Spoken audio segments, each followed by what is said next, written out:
Television, TV, कभी कभी के लिए छोटा टेली या टीवी।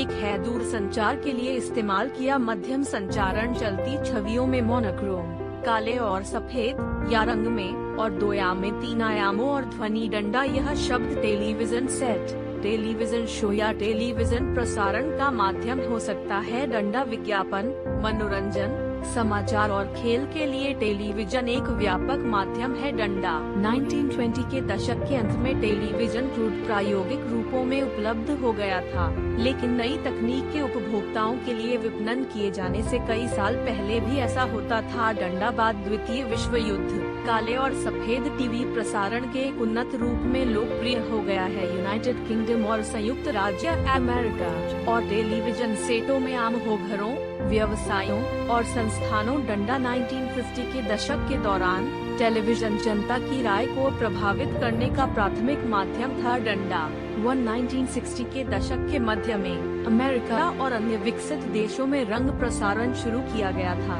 कई प्रकार के अभिलेखीय संग्रहण मीडिया की उपलब्धता जैसे कि बीटामैक्स और VHS टेप, उच्च क्षमता वाली hard disk drive, DVD, flash drive, उच्च परिभाषा ब्लू-रे डिस्क और क्लाउड डिजिटल वीडियो रिकॉर्डर ने दर्शकों को पूर्व रिकॉर्ड की गई सामग्री को देखने में सक्षम बनाया है। फिल्मों के रूप में अपने समय पर घर पर, कई कारणों से, विशेष रूप से दूरस्थ पुनर्प्राप्ति की सुविधा। टेलीविजन और वीडियो प्रोग्रामिंग का भंडारण अब क्लाउड पर होता है, जैसे नेटफ्लिक्स द्वारा मांग सेवा पर वीडियो।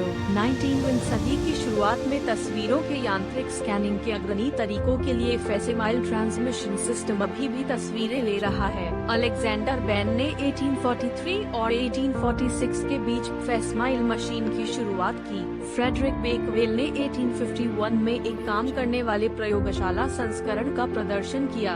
उद्धरण वांछित विलोबी स्मिथ ने 1873 में तत्व सेलेनियम की फोटोकंडक्टिविटी की खोज की। डंडा 23 वर्षीय जर्मन विश्वविद्यालय के छात्र के रूप में पॉल जूलियस गोटलिब निप्को ने 1884 में निप्पो डिस्क का प्रस्ताव और पेटेंट कराया। डंडा 13 यह एक कताई डिस्क थी जिसमें छेद के सर्पिल पैटर्न थे, इसलिए प्रत्येक छेद ने छवि की एक पंक्ति को स्कैन किया। हालांकि उन्होंने कभी भी सिस्टम का एक कामकाजी मॉडल नहीं बनाया, लेकिन निप्को की कताई डिस्क छवि रेस्टराइजर की विविधताएं बहुत सामान्य हो गयीं। 14 कॉन्स्टेंटिन पर्स्की ने 24 अगस्त 1900 को पेरिस में अंतर्राष्ट्रीय विश्व मेले में अंतर्राष्ट्रीय विद्युत कांग्रेस को पढ़े गए एक पेपर में टेलीविजन शब्द गढ़ा था। तो यह था टेलीविजन के बारे में कुछ रोचक बातें। तो आपको ये वीडियो कैसी लगी? अगर अच्छी लगी तो लाइक, सब्सक्राइब, शेयर और कमेंट जरूर करें।